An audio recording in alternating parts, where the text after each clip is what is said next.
मंच पर उपस्थित प्रोफेसर वैद्यनाथन, हमारे इकोनॉमिक्स सेल के कन्वीनर गोपाल अग्रवाल, कन्वीनर श्री राजशेखर और उपस्थित सभी सम्माननीय इकोनॉमिक्स सेल के मेंबर, प्रतिष्ठित chartered accountant, economist, opinion maker, भाई और बहन, मुझे ऐसा लगता है कि हमारा देश आर्थिक दृष्टि से अनेक समस्याओं का सामना कर रहा है। अभी इन्फ्लेशन का रेट 18% है और देश में जो इकोनॉमिक पॉलिसी को हमारे सरकार ने स्वीकार किया है, उसके परिणाम के स्वरूप ग्रामीण हिंदुस्तान और शहरी हिंदुस्तान इसके बीच में जो गैप है वो निरंतर बढ़ रही है। प्लानिंग कमीशन ने इसके अध्ययन के बाद जो तथ्य सामने आया है वो बहुत ही दुर्भाग्यपूर्ण है। हमारे देश में 50% आबादी ऐसी है कि जिनका रोज का इनकम प्रतिदिन 20 रुपए प्रति से कम है और 90% पॉपुलेशन ऐसी है कि जिनका रोज का इनकम $2 से कम है। मुझे बताइए, एक तरफ बड़े शहरों में कुछ विकास दिखता है और दूसरी ओर ग्रामीण, वनवासी और कृषि क्षेत्र में बहुत स्थिति खराब है। 10 लाख से ज्यादा किसानों ने पिछले 4-5 साल में आत्महत्या की है और मुझे लगता है इसे अलार्म सिचुएशन में करप्शन के बारे में देश में जो कुछ स्थितियां सामने आ रही है वो सामाजिक संवेदनशील जिस मन में हम सब हमारा मन है उसको वो व्यथा पहुंचाने वाली है। 63 इयर्स ऑफ इंडिपेंडेंस, अनेक गांवों में पीने के लिए पानी नहीं है, गांव में रोड नहीं है, करोड़ों लड़के स्कूल में पढ़ने के लिए जा नहीं सकते, ऐसी हालत है। स्कूल की बिल्डिंग है तो टीचर नहीं है, टीचर है तो बिल्डिंग नहीं है, दोनों है तो विद्यार्थी नहीं है और तीनों है तो पढ़ाई नहीं। जो स्थितियां हमारे हॉस्पिटल्स की है वो भी बहुत अच्छी नहीं, ऐसी हालत है। मुझे काफी ग्रामीण इलाके में काम करने का मौका मिला है और जो कुछ मैंने देखा बहुत कमी है।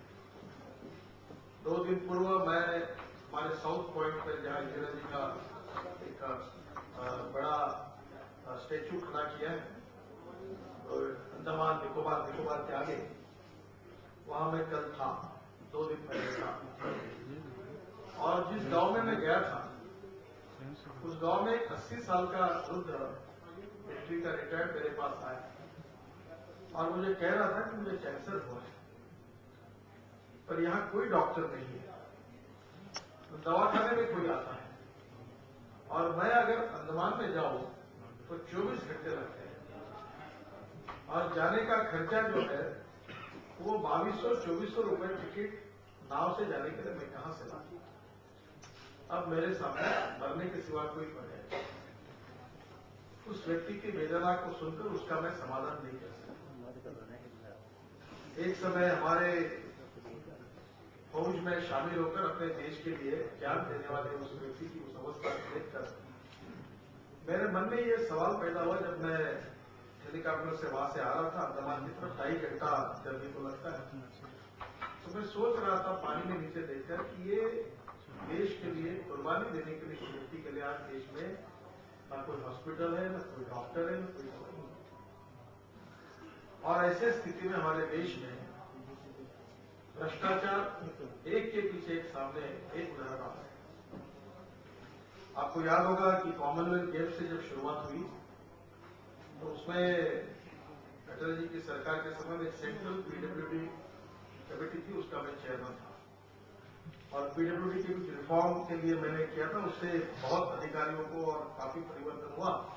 तो मैं दिल्ली काफी दिनों से आने के बाद मुझे उसके पहले एक अधिकारी अभी बड़े पोस्ट पर थे, वो मुझे मिले और जो जानकारी बात करते करते मुझे समझ में ये एक प्रकार से बहुत बड़ा है।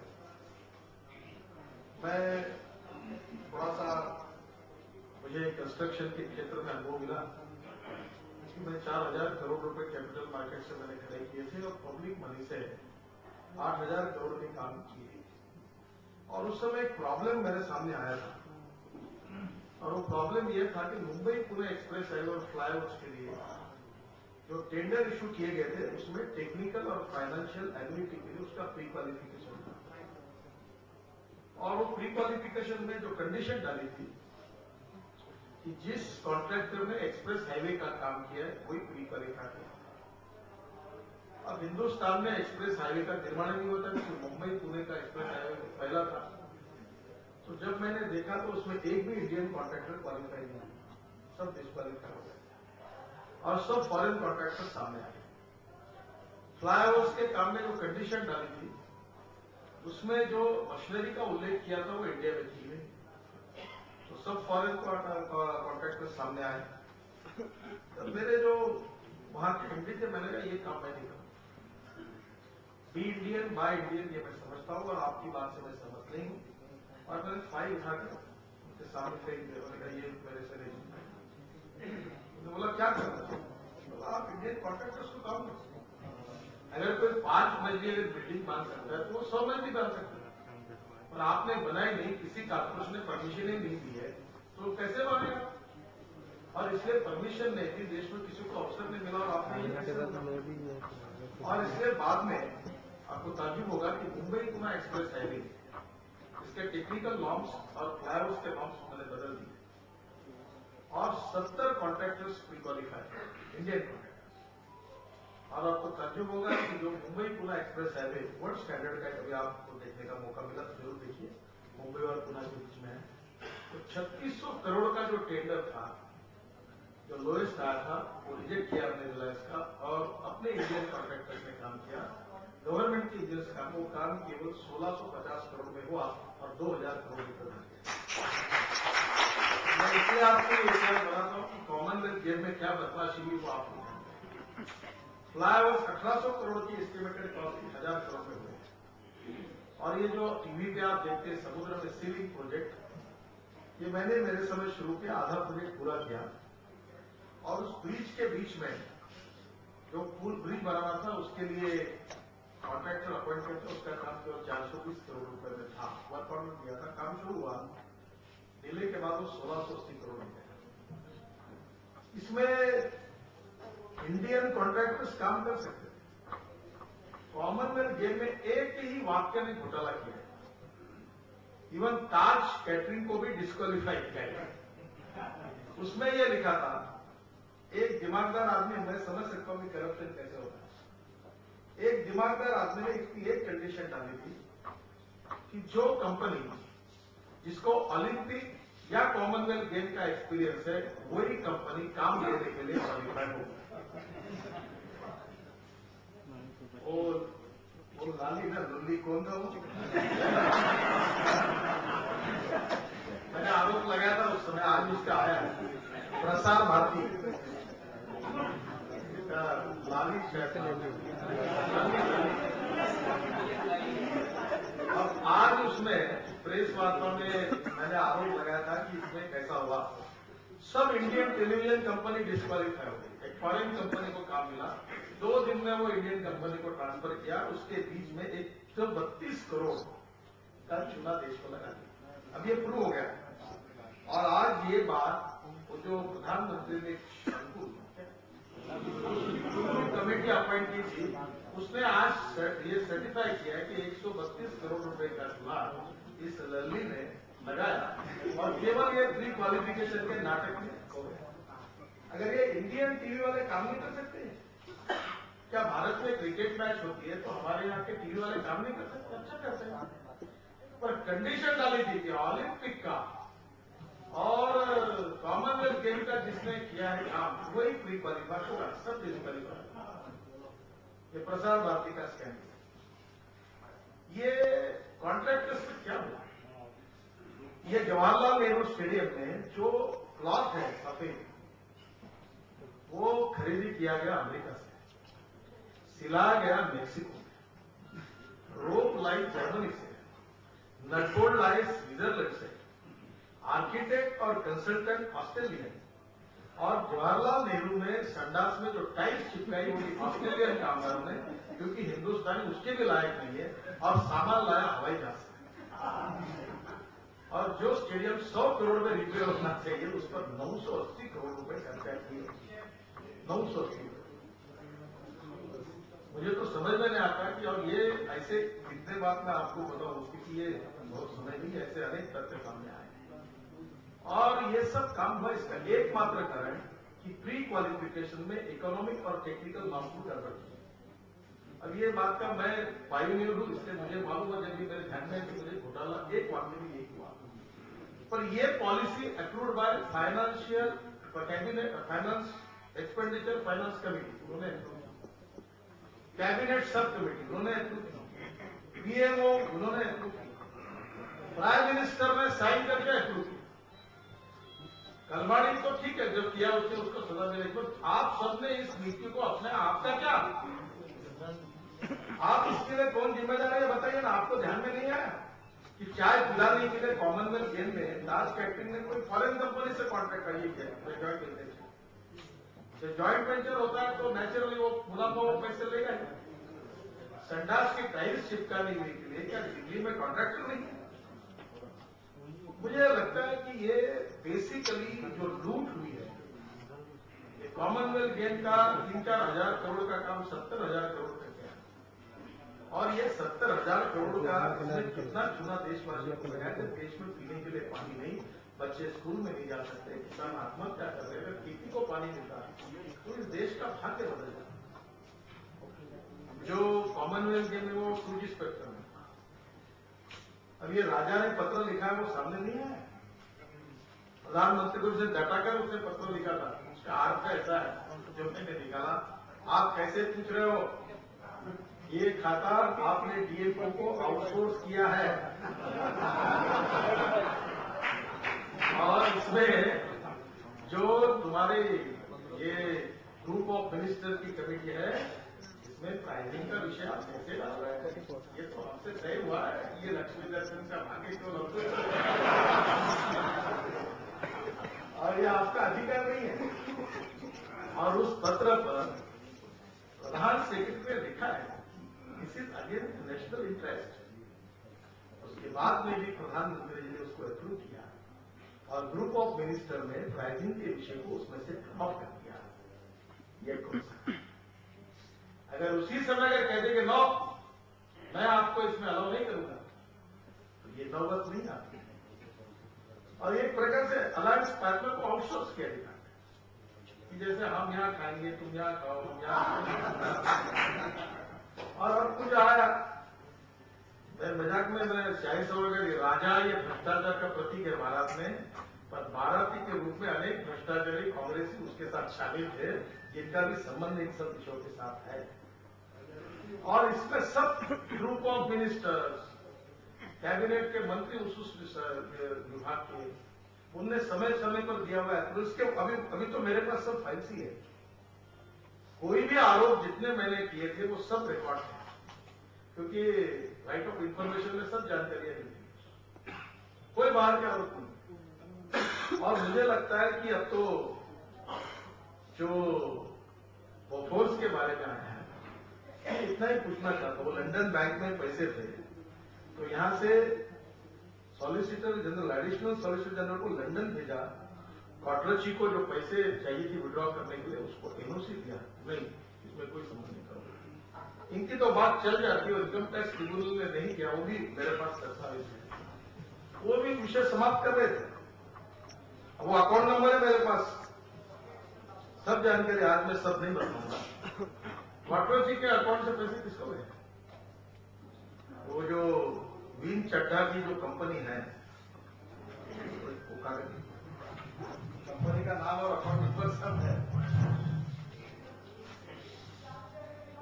हर्ष चड्ढा, इसका जो ये है एंट्रोनिक्स कॉर्पोरेशन, और इसके मुझे पास अकाउंट नंबर भी है, थोड़े व्यवहार भी आज मैं कांग्रेस पार्टी से पूछना चाहता कि मारिया क्वाट्रोची और क्वाट्रोची इनके ड्राइवर ने सीबीआई के सामने लिखित बयान दिया कि राजीव गांधी और सोनिया गांधी जी के घर पे डायरेक्ट उनको एक्सेस था, कोई सिक्योरिटी से पूछना नहीं। और क्वाट्रोची को जिस प्रकार से रिलीज ही किया गया, उसकी केस क्लोज की गई। अब इनकम टैक्स ट्रिब्यूनल के डिसीजन के बाद ये सिद्ध होता है कि जो बोफोर्स से कमीशन ये विन चड्ढा की कंपनी को मिला, जिसके लिए आज वो नहीं हर्ष चड्ढा मालिक है, उससे उस कंपनी से क्वाट्रोची को चेक गए हुए और क्वाट्रोची के पैसे और लोगों को गए हुए, उसका क्या? और ये सब ब्लैक मनी, ब्लैक मनी कहना चाहिए, स्विस बैंकों में डीलिंग हुआ है। ऐसे एक नहीं अनेक उदाहरण। हसन अली के केस में ये एफिडेविट किया है सुप्रीम कोर्ट ने, उसके बारे में उसने जो व्यवहार किया है वो 76,000 करोड़, वो हसन अली की तो मजाक है। मेरे समझ में नहीं आती कि उसके ऊपर तारीख लेकर मैं आया हूं,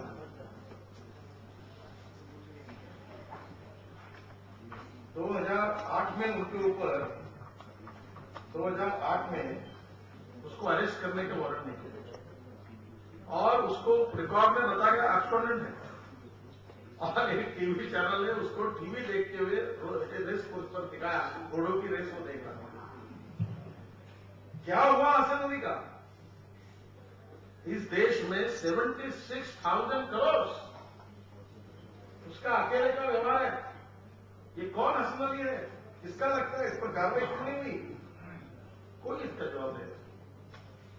जून 2009 में प्रेसिडेंट हमारे राष्ट्रपति जी ने अपने भाषण में पार्लियामेंट के सामने कहा कि हम इसके बारे में छानबीन कर रहे हैं, जल्दी ही ये पूरी बातें तथ्य लोगों जनता के सामने आएंगे, हम इस पर कार्रवाई करेंगे। कुछ नहीं हुआ। 2009 में प्रधानमंत्री मनमोहन सिंह जी ने दावा किया था कि सत्ता में लौटने के पहले 100 दिनों में सरकार इस काले धन को वापस लाने की प्रयास करेगी। आज 610 दिन हुए हैं, 31 जनवरी 2011 आज की तारीख में, 23 मई 2009 को उन्होंने कहा था, 610 दिन बीत गए।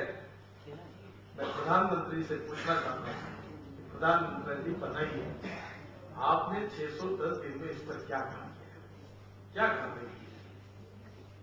आप देख सकते हैं जवाब हिंदुस्तान की जनता को। क्या हिंदुस्तान की जनता को यह सवाल पूछने का अधिकार नहीं है? और ऐसे एक नहीं अनेक बातें हैं। यूएन कन्वेंशन में 140 देश हैं, शांता कुमारी आज नहीं है, वो वही थे, और उस समय 117 देशों ने अपने लॉ को रेटिफाई करके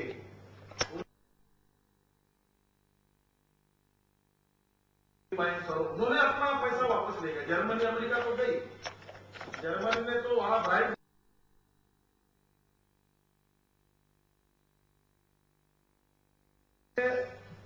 ऑलरेडी हिंदुस्तान सरकार को करीब 3 साल पहले वो लिस्ट और उसके डिटेल्स नामों के साथ दी है, ये भी जानकारी है।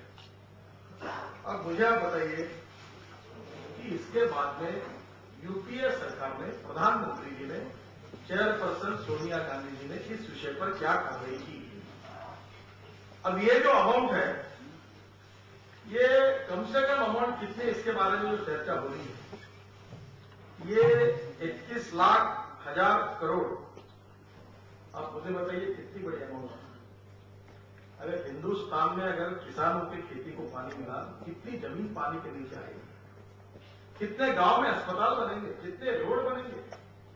ये जो इन्फ्लेशन है, महंगाई है, ये काहे के लिए टैक्सेशन बढ़ेगा? देश के विकास में इसका कितना उपयोग हो सकता है?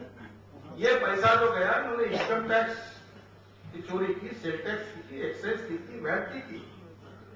जून 2007 में राष्ट्रीय सुरक्षा सलाहकार एम.के. नारायण साहब ने कहा है कि जो टेररिस्ट एक्टिविटी चल रही है, ये माफिया जो ड्रग का व्यापार करते हैं, टेररिस्ट एक्टिविटी हो रही है, सब क्रिमिनल एक्टिविटीज में ये काले धन का बड़े प्रमाण पर उपयोग हो रहा है, इसको ढूंढना चाहिए। ये स्टेटमेंट राष्ट्रीय सुरक्षा सलाहकार ने 2007 में सबका स्टेटमेंट है। मुझे बताइए कि ये सब होने के बाद देश की जनता को इसका अधिकार नहीं है? क्या ये पैसा देश के गरीब आदमी के विकास के लिए खर्चा नहीं हो सकता? और ये बात है तो करो ना, नाम जाहिर। मुझे कल एक पत्रकार ने बोला आपके पार्टी का कोई तो उसका भी नाम जाहिर करो। कोई डर है क्या इस बात को? जो भी हो, देश के साथ बेईमानी करता है, विश्वासघात करता है, यहां से पैसा लेकर टैक्स चोरी करके ये क्रिमिनल है। And criminal is a criminal, terrorist is a terrorist. उसको जात पंथ धर्म भाषा नहीं होगी, जो भी हो, पार्टी नहीं होगी। आप करो उसके ऊपर कार्रवाई। और इतने तथ्य आने के बाद भी सुप्रीम कोर्ट में एफिडेविट किया जाता है यूपी के कि नेशनल इंटरेस्ट में ये नाम जाहिर करना नेशनल इंटरेस्ट में ठीक नहीं। और फिर समझ में नहीं आता कि चोरों के और गुनहगारों के नाम जाहिर करने से क्या नेशनल इंटरेस्ट डैमेज होता है? कोई बता सकता है? वहां हमारे फाइनेंस मिनिस्टर बड़े बुजुर्ग व्यक्ति है, वो कहते हैं प्रोसीजर चल टैक्स लॉ ये वो कहने के लिए तैयार नहीं। और राहुल गांधी आकर कह रहे कि बिल्कुल वापस लाना चाहिए, सब नाम जाहिर होना चाहिए, पैसा वापस होना चाहिए। अरे है तो हम लोगों को क्यों बताते हो, मीडिया को क्यों बताते? अपने पार्टी में जाके बताओ, प्रधानमंत्री को बताओ। आप एक बोल रहे, वो प्रणब मुखर्जी दूसरी बात कर रहे, और सुप्रीम कोर्ट में एफिडेविट तीसरा ही हो रहा है। सुप्रीम कोर्ट में की हुई कॉमेंट्स कितनी नहीं,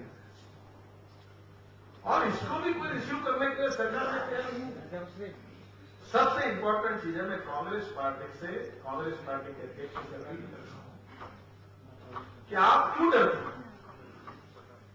अगर आपका दामन साफ है तो ये काले धन देश के जो इंटरनेशनल लोग हैं, क्रिमिनल्स हैं, इन्होंने देश के गरीबों का पैसा, ये देश के गरीबों का पैसा है, देश की जनता का पैसा है, ये अगर स्विस बैंक में रखा है तो उनके नाम जाहिर करने में आपको संतोष क्यों हो रहा है? आपकी पार्टी इसमें इनिशिएटिव क्यों नहीं ले रही है? राष्ट्रपति ने कहा, प्रधानमंत्री ने 100 दिन में कहा, सुप्रीम कोर्ट ने कहा, और किसने कहना चाहिए?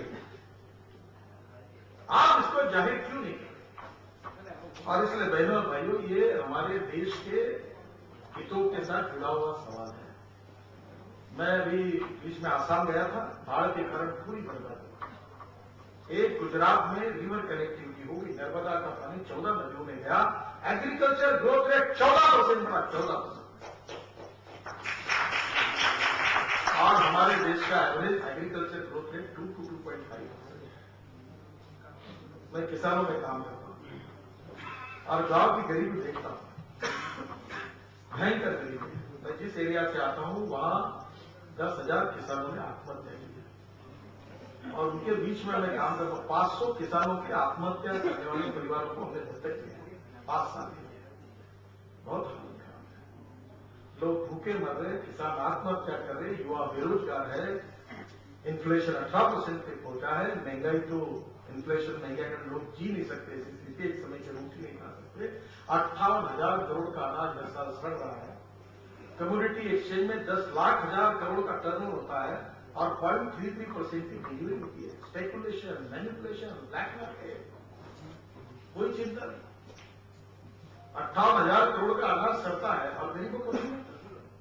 अगर छत्तीसगढ़ के पीडीएस सिस्टम में सबको अगर अनाज मिल सकता है तो उसको प्रधानमंत्री ने तारीफ की है, सबसे अच्छी पीडीएस सिस्टम। बाकी राज्यों में उसको इंप्लीमेंट क्यों नहीं करते? ऐसे अनेक बुनियादी सवाल इस विषय पर खड़े हुए हैं। समय की कमी है, पर मुझे बड़ी खुशी है, मैं वैद्यनाथन जी को विशेष रूप से धन्यवाद दूंगा कि उन्होंने पहली बार अडवाणी जी को पत्र लिखा। अडवाणी जी ने 2009 में पहला रिपोर्ट चुनाव के समय जाहिर किया और इनके रिपोर्ट के आधार पर मांग की कि कालाधन वापस लाना चाहिए। कल उन्होंने अपना दूसरा रिपोर्ट किया है और मुझे ऐसा लगता है कि अब देश में जो राष्ट्रवादी है, जो देश के लिए जुड़े हुए लोग हैं, चाहे वो किसी भी जात, पंथ, धर्म और भाषा में हो, अगर भला होगा तो सबका, सब रिलीजन, कम्युनिटी, भाषा, सब गरीबों का भला होगा। गरीबों को कोई जात नहीं। और मैं तो बार बार ये कहूं, गांव, गरीब, मजदूर, किसान, इसकी हालत सुधारनी, इसको प्रायोरिटी देनी है। और ऐसी स्थिति में ये सब पैसे का उपयोग अगर राष्ट्र के निर्माण के लिए हुआ तो ये देश कहां जाएगा? और इसलिए मैं फिर से एक बार आपको याद करता हूं कि 3 दिन पहले बिल्कुल मैं चाइना से 70 किलोमीटर और इंडोनेशिया से 40 किलोमीटर की दूरी पर वहां था समुद्र में, और 10,000 के बस्ती के गांव का वो 80 साल का पूर्व सैनिक मुझे कह रहा था मुझे कैंसर हुआ, मेरे पास दवाई नहीं, हॉस्पिटल में डॉक्टर ने मैं क्या करा, ऐसे ही मरना नहीं। क्या लोग ऐसे ही मरते रहेंगे?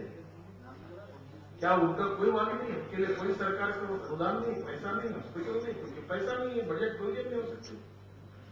और इसलिए ये सवाल हमारे भविष्य के साथ है, ये सवाल देश की जनता के भविष्य के साथ है, ये सवाल देश के जो सबसे शोषित पीड़ित समाज के लोग हैं उनके साथ जुड़ा हुआ है, जो इकोनॉमिकली एजुकेशनली बैकवर्ड है, और उन लोगों को न्याय देने के लिए लड़ाई लड़नी पड़ेगी। ये पैसा वापस लाना पड़ेगा और देश के गांव, गरीब, मजदूर, किसान, उसके विकास के लिए उसको खर्चा करना होगा, तब देश में अरुणोदय होगा, तब देश का भविष्य काल उज्जवल होगा। और इसलिए इस विषय की शुरुआत हुई है। मैं आपसे इकोनॉमिक सेल के सभी चार्टर्ड अकाउंटेंट हैं और बहुत विद्वान लोग हैं, मैं आपसे प्रार्थना करता हूं इसका अध्ययन करके इस विषय को कॉमन व्यक्ति तक प्रभावी रूप से पहुंचाना, और ये काम प्रभावी रूप से होने की आवश्यकता है। और इसलिए कल जो रिपोर्ट, सेकंड रिपोर्ट मिला, उसमें भी काफी तथ्य है। समय की कमी होने के कारण सब बातों पर वीडियो मैं नहीं करूंगा, पर भ्रष्टाचार के बारे में हमारे ऊपर भी जिम्मेदारी है, और एक विपक्ष के नाते हमने भी कुछ बातें तैयार की है, उचित समय पर जाहिर करेंगे। मैं आपको बताता हूं, बाय यूजिंग इंफॉर्मेशन टेक्नोलॉजी हम 70% कमियों को कम कर सकते हैं। और वो कैसा कमी करना है, इसके बारे में हमारे मध्य प्रदेश की सरकार ने एक विधेयक मंजूर किया। उसमें ऐसा कि क्लर्क से लेकर चीफ सेक्रेटरी तक और सरपंच से लेकर मुख्यमंत्री तक अगर कोई भ्रष्टाचार करता है तो उसकी तकरार करने के लिए स्पेशल न्यायालय बनाए गए, और जो भ्रष्टाचार साबित होता है, तो चाहे मुख्यमंत्री हो, चाहे चीफ सेक्रेटरी हो, चाहे क्लार्क हो, चाहे सरपंच हो, उसके पूरी कमाई जो है उसका जब्त करके वो पैसा वसूल किया जाए, ऐसा कानून ने मंजूर किया है। पूरे देश में उसको लागू होना चाहिए। दूसरी बात, ये टेंडरिंग प्रोसेस, आज ही टेंडर हो सकता है, और ई टेंडर की प्रोसेस से जो टेक्निकली और ये जो इतना सब घोटाला हुआ, इसी घोटाला नहीं, अगर इसमें ट्रांसपेरेंसी आती है तो हजारों लोग टेंडर भरेंगे, जो कैपेबल है, लोएस्ट है, उसको मिलेगा। ये कोई कठिन नहीं है। मैंने इतने फ्लाईओवर बनाए, लिम्का बुक पे रिकॉर्ड हुआ, मैं इंजीनियर नहीं हूं, पर कॉन्क्रीट का काम मेरे नाम से सबसे ज्यादा जमा है, मुझे कोई समझता नहीं था। 24 आवर में पैसा मिलता था। हमने उनको कॉन्ट्रैक्ट को फैसिलिटी, वो खुद गिन जाए, पैसा ले जाए। 3600 करोड़ का काम 1650 करोड़ का, और कोई कम क्वालिटी का नहीं है। Bombay Pune express highway America, Germany और किसी भी एक्सप्रेस हाईवे कम स्टैंडर्ड का नहीं, हमारे इंजीनियर्स ने बनाया, इंडियन इंजीनियर, इंडियन कॉन्ट्रैक्टर्स उन्होंने बनाया। फ्लाईओवर जो वर्ली बांद्रा सीलिंग प्रोजेक्ट है, उसका डिजाइन हमारे लोगों ने काम किया। मुझे ऐसा लगता है कि हमारे पास सभी कैपेबिलिटी है। सवाल है देश के हित में विचार करके इस बात को जनता को जागरूक करने की आवश्यकता है। मैं हमारे इकोनॉमिक सेल के सभी बंधुओं से प्रार्थना करूंगा कि इस विषय पर लोगों के पास जाना चाहिए, ओपिनियन मेकर्स लोगों के पास जाना चाहिए, ये सच्चाई लोगों को बतानी चाहिए। सुप्रीम कोर्ट कोशिश कर रहा है, पार्लियामेंट में हम कोशिश करेंगे, जनता का दबाव यूपी और कांग्रेस पर बढ़ाना चाहिए। एक राजा को अरेस्ट किया, ये कोई इससे थोड़ी कम होता है। ये राजा के पीछे जो उसके गॉड फादर राजा है वो कौन है, उनका तो पता चले। और मैंने मजाक में कहा था परसों चेन्नई में, पिछले बार कलर की भी बातें थी पीएम के ने, तो इस बार वो जो फिशरमैन है उनको 500 लोगों को श्रीलंकन मिलिट्री ने मार दिया। तो मैंने बोला इस बार बांटना ही है तो आप सबको बुलेट प्रूफ जैकेट बांटो, मर रहे लोग। और इसलिए इनके आका कौन, ये सब पता चलना चाहिए देश की जनता, इसकी इंक्वायरी होनी चाहिए। और इसलिए मुझे लगता है इसमें जनता में जाकर इस विषय को समझाना, लोगों को इस बारे में जागरूक करना, और इस विषय के लिए देश में राष्ट्रवादी विचारों के आधार पर हम लोग देश के लिए काम करते हैं, देश के हित में काम करते हैं, पूरी शक्ति के साथ लोगों तक जाकर इसका जनजागरण करना, ये काम आप सभी लोगों ने प्रभावी रूप से करना चाहिए। यही आप सब लोगों से मैं अनुरोध करता हूं। इकोनॉमिक सेल को धन्यवाद देता हूं कि उन्होंने अच्छा कार्यक्रम किया और इसको आगे और बढ़ाइए और लोगों में संपर्क बनाइए और आगे जाकर इस काम में अपनी पूरी समय देकर आप सब लोग चार्टर अकाउंटेंट है, प्रोफेसर से, पढ़े लिखे लोग हैं, आप इस जानकारी को इकट्ठा करके लोगों को पहुंचाने का और देश में दबाव निर्माण करने का काम आप सब लोग करिए, यही आपसे प्रार्थना करता हूं। धन्यवाद।